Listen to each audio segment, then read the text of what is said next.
দুনিয়ার যত ভালোবাসা আছে সবকিছু জয় করার জন্য নিজের জীবনটাকে উৎসর্গ করে দিলা দুনিয়ার জন্য, কিন্তু দুনিয়াতে কিছু পাইলা না। তখন চিন্তা করলা যে কি আমার আল্লাহ ছাড়া আমার আর পৃথিবীতে কেউ আপন নেই, এখন আমি আল্লাহ রাস্তায় রওনা হয়ে যাই। এই আল্লাহর রাস্তাটাকে দেখানো হয়েছে শরীয়ত মতে মসজিদকে, তরিকত মতে দেখানো হয়েছে দরবারকে। বলা হয়েছে আল্লাহর রাস্তায় পরিচালিত। আল্লাহর রাস্তায় পরিচালিতর অর্থ হলো এটা হাকিকতের একটা অংশ। কিসের অংশ? হাকিকতের অংশ।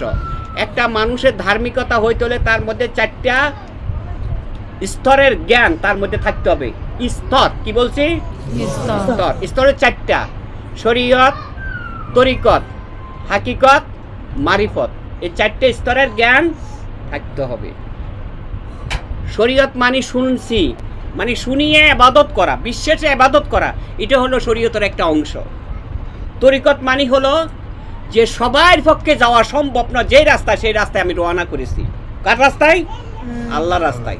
আল্লাহর রাস্তায় যে রওনা করে সে পিছনের দিকে আর তাকায় না, ফিরে না। যে ব্যক্তি আল্লাহর রাস্তায় রওনা হয়ে যায় সে পিছনের দিকে ফিরে না। কিন্তু আমরা যে শুক্রবারে মসজিদে যাই সপ্তাহে একদিন নামাজ পড়তে, যাওয়ানোর সময় চিন্তা করে মা, ও বউ, ও ওয়াইফ, ও মুখের মা, ভালো রাখো, পরে আইতাছি। একবারে পোলাও, গরু গোস, মাছ সুন্দর করে রান্না করে টেবিলে সাজায় রাখে, কিন্তু নামাজ পড়ে খেয়াল কই থাকে বাচ্চা কাচ্চা নিয়ে আবার আনন্দ ফুর্তি করে টেবিলে বসে ভালো খাবার খাবে। তাহলে এখানে কি আছে?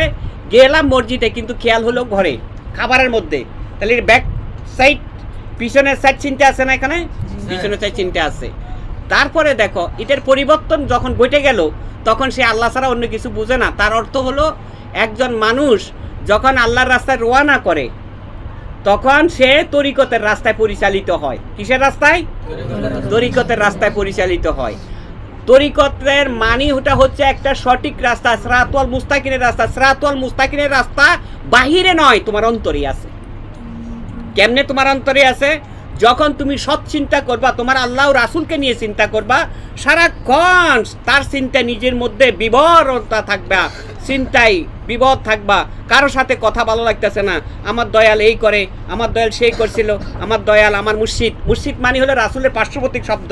যারা মুর্শিদ ধারণ করে নাই তাদের কাছে আমাদের কথা প্রথমে ভালো লাগবে না, একসময় আমার কাছে ভালো লাগে নাই।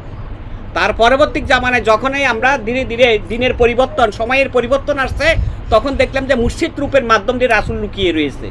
মুর্শিদ রূপের মাধ্যমে রাসূল লুকিয়ে রয়েছে। এই জন্য মুর্শিদ শব্দটি অনেকে ভালোবাসতে পারে না।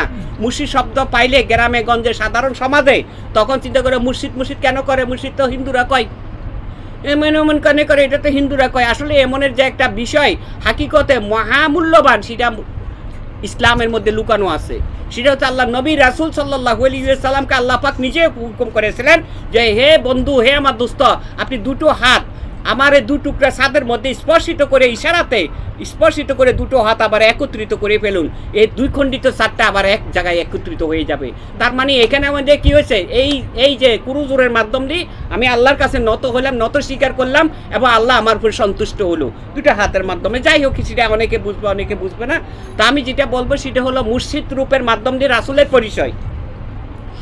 তখন বাড়ির থেকে যখন রওনা করলো সেটা হলো তরিকত, এবং যখন মুর্শিদের দরবার পর্যন্ত পৌঁছিল তখন আল্লাহর ঠিকানা পর্যন্ত শেষ তরিকতের পর্যায়ে পৌঁছে গেছে। যখনই ওই যে দরজা নক করছে, টক টক করে আওয়াজ হয়েছে, আওয়াজ কি আমি আওয়াজ করেছি, টক টক করে আওয়াজ করেছি, এটা শোনাই গেছে কিন্তু দেখা তো গেছে না। এটা শোনা গেছে, দেখা গেছে না। যা দেখা যায় না তার ধরা যায় না। ধরা যায়? আগুন দেখা যায় কিন্তু আগুন হাতে ধরা যায় না। ধরা যায়? ধরা যায় না। যেমন আগুন, একটা মেসের শলা আর একটা খোসা, দুইয়ের মধ্যে গসা দিলে কি জ্বলে? আগুন জ্বলে। প্রেমিক প্রেমিকে গসা খাইলে কি হয়? সুগ্রাণ সৃষ্টি হয় অথবা কলঙ্কের গ্রাণ সৃষ্টি হয়, হয় কি না?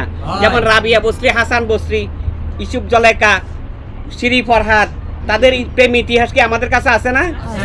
এই ইতিহাসের অপর নাম এটা হলো প্রেমের একটা ফসল। আর ওই যে আগুন, কাঠি আর খোসাতে যখন গসা খাইলো, এই গসাতে একটা কি সৃষ্টি হয়েছে? আগুন। এই আগুনটা আগুন ও সোনা, দুটা কথা বলছি না? শব্দ হয়, শব্দ শোনা যায় কিন্তু দেখা যায় না। আগুন দেখা যায়, ধরা যায় না। শব্দও ধরা যায় না, ঠিক আছে? উত্তর দেওয়া যায়। এটার নাম হলো হাকিকত। এটার নাম হাকিকত। শরীয়ত মানে শুনলাম, তরিকত মানি হলো রাস্তায় রওনা করলাম, হাকিকত মানি হলো আল্লাহ ও বান্দার সাথে সাক্ষাৎ লাভ করলাম, আল্লাহ ও বান্দার সাথে সাক্ষাৎ লাভের এটার নাম হলো হাকিকত। এবং আল্লাহ ও বান্দার মধ্যে কি কথা বিনিময় হয়েছে, তোমার জন্য হয়েছে না তোমার পরিবারের জন্য হয়েছে না রাষ্ট্রের জন্য হয়েছে জনগণের জন্য হয়েছে, এটা তোমার ব্যাপার, তোমার আল্লাহর ব্যাপার। এইখানে হলো মারিফত, এখানে হলো মারিফত। অতএব আমরা যদি শরীয়তের থেকে হাকিকতে আল্লাহর রাস্তায় পরিচালিত হই, তাহলে চিন্তা করব সিরাতুল মুস্তাকিমের রাস্তা আমার অন্তরের ভিতরেই আছে, আমার চিন্তার ভিতরেই আছে। যদি আমি সব চিন্তাতে নিমজ্জিত হই, সব সময় ওই চিন্তা রাখি অন্তরের মধ্যে, ওই রূপটা রাখি, রাসূলের রূপ, আল্লাহর বন্ধুর রূপটা আমি আমার অন্তরের মধ্যে ছবিটা রাখতে পারি, তারে নিয়ে ভাবতে পারি, এটাই হলো সিরাতুল মুস্তাকিমের মারফতের মূল রাস্তা। এই রাস্তাতে যে ব্যক্তি পরিচালিত হবে তার মধ্যে দূষিত কোনো সমাজের কোনো কর্ম থাকবে না, এবং দিনে দিনে সে আলোকিত হবে, সুন্দর হবে। সুন্দরের আলোকিত উপরে বাহিক অংশ নয়, এটা হলো ভিতরের অংশ। যদি আমি এমনভাবে চলতে পারি, নিশ্চয়ই আমাদের দুনিয়া ও আখিরাত দুই কুলে শান্তি হয়ে যাবে।